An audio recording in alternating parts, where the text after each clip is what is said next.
Europe 1. Vous écoutez Culture Média sur Europe 1, 9h30, 11h avec Thomas Hill et avec votre invité ce matin, Thomas. Mais oui, je suis très heureux de recevoir pour la première fois l'emblématique présentateur de Égal M6, Mac Lesguy, à l'origine du concept de l'émission diffusée, on l'a dit, depuis plus de 30 ans sur M6 et assurément la plus ancienne émission scientifique. Mais alors là-dessus, c'est vrai que vous n'avez plus beaucoup de concurrence parce que la science se fait rare à la télévision aujourd'hui. Alors, il y a beaucoup de documentaires, et c'est très bien. Et malheureusement, oui, à part Égal M6, il n'y a plus d'émissions scientifiques récurrentes, régulières à l'antenne. Comment vous l'expliquez, ça ? Je ne sais. Alors, vous avez forcément une explication. Je sais. Ça ne passionne plus les foules.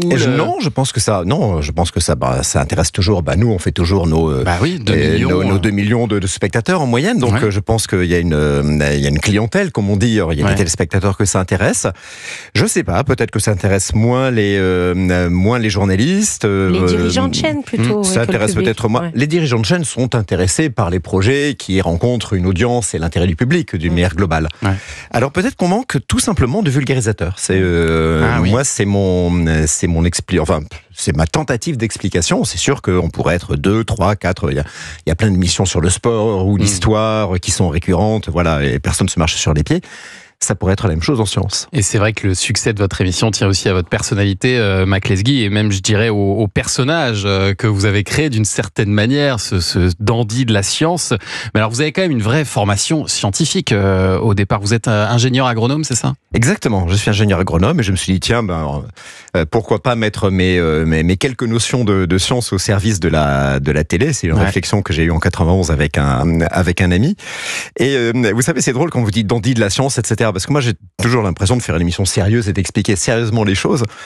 Mais un jour, quelqu'un à M6 m'a dit, mais finalement, toi, ton rôle, ton emploi, c'est d'être un clown au service de la science.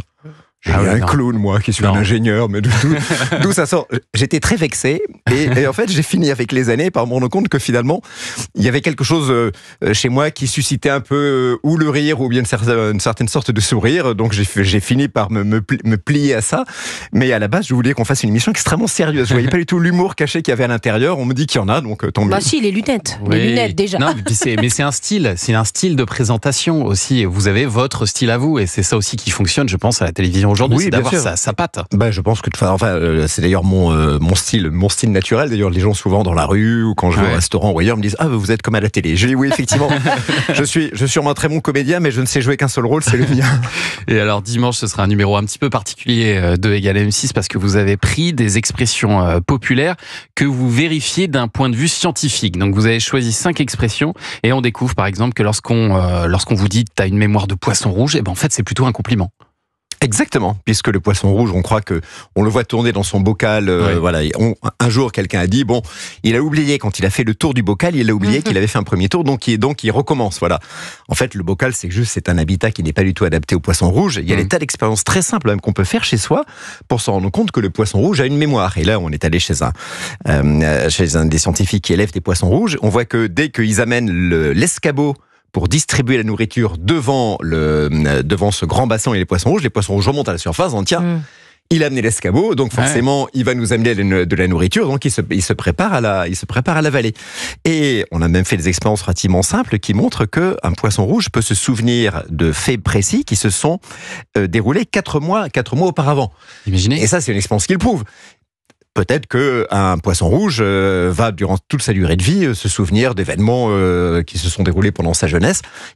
C'est assez logique, finalement. Oui. Le poisson rouge n'est jamais que l'avatar, le dérivé d'une espèce sauvage qui s'appelle le carassin doré, qui forcément, dans la nature, devait avoir besoin de tous ses réflexes, de tout son savoir pour survivre dans la nature. Le poisson rouge d'aujourd'hui en est l'héritier. Il a aussi hérité de sa mémoire, de ses capacités cognitives. Et alors, vous décortiquez aussi avoir la boule au ventre, s'entendre comme chien et chat, ou en avoir l'eau à la bouche. Alors là, vous faites vraiment le test, qui est pas super ragoûtant d'ailleurs, pour voir si on fabrique plus de salive quand on est en présence d'un aliment qui nous fait envie. Exactement. C'est quelque chose qu'on peut faire dans ce qu'on appelle un laboratoire d'analyse sensorielle. Donc, on demande à un volontaire de saliver pendant 1 minute chrono et de cracher sa salive dans un petit gobelet. Sans rien au départ. Voilà. Sans rien au départ. Et puis on refait la même expérience une demi-heure plus tard, mais cette fois-ci, on lui met sous le nez un croissant tout chaud sorti du four et on lui demande de recracher. Et on voit qu'il va recracher 2 à 3 fois la quantité de salive, 2-3 fois plus que ce qu'il avait craché une demi-heure auparavant. Ce qui montre bien que notre cerveau, dès que l'ouïe, la vue, le toucher même du croissant sont sollicités, il va se mettre à saliver pour préparer la digestion. C'est un réflexe totalement inconscient qui fait qu'on a l'eau à la bouche. Et alors, comme d'habitude, vous donnez aussi un peu de votre personne, Mac Lesguy. Et alors là, vous avez pris des risques pour tester l'expression mettre de l'huile sur le feu. Vous êtes transformé en apprenti pompier, en fait. Exactement. On est allé à la caserne des pompiers de Chessy, en Seine-et-Marne. C'est juste derrière Disney. Voilà. Les pompiers sont très contents parce que les feux d'huile, les feux de friteuse, c'est quelque chose qui est fréquent et face auquel on réagit souvent très mal. Donc, ils avaient préparé une super manip. Voilà. Et on fait chauffer de l'huile jusqu'au moment où elle a pris feu. On a versé. Et rien que ça, moi, je ne savais pas que l'huile pouvait prendre feu comme ça, simplement parce qu'on la chauffe trop. Alors, quand on la chauffe trop, vous allez avoir un truc qui s'appelle le point de fusion. À partir de ce moment-là, de cette température, l'huile va commencer à s'enflammer spontanément. Alors là, évidemment, il ne faut pas rajouter d'huile parce que vous faites des flammes terribles. L'huile pas très chaude se vaporise aussitôt au contact de cette huile très chaude et ça fait une énorme flamme. Et puis surtout, pas d'eau. Réflexe qu'on a tous, il ne faut pas mettre d'eau. L'huile est à 300 degrés.